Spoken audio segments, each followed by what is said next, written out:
آپ کو breaking news دے رہے ہیں۔ کمشنر راولپنڈی نے عام انتخابات کو دھاندلی زدہ قرار دے دیا۔ آزاد امیدوار جیت رہے تھے لیکن ان کو ہروایا گیا۔ میرا زمین مطمئن نہیں ہے اس لیے اپنا بیان دے رہا ہوں۔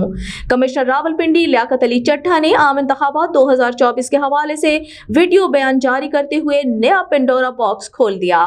کمشنر لیاقت علی چٹھا نے میڈیا سے گفتگو کرتے ہوئے کیا کہا، آئیے آپ کو سنواتے ہیں۔ سوشل میڈیا کا اور اوورسیز پاکستانی کا اتنا پریشر تھا کہ میں نے آج صبح کی نماز کے بعد ایک دفعہ میں نے خودکشی کرنے کی کوشش کی ہے، لیکن پھر میں نے سوچا کہ میں نے کیوں نہ یہ ساری چیزیں عوام کے پاس رکھوں، میں خود کیوں حرام کی موت مروں اور میں یہ ساری چیزیں عوام کے سامنے کیوں نہ رکھوں۔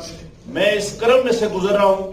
میری تمام بیوروکریسی سے گزارش ہے کہ اپنے ان سیاسی لوگوں کے لیے جو مختلف شیروانیاں سوا کے منسٹر بننے کو پھر رہے ہیں، ان کے لیے کوئی غلط کام نہ کریں۔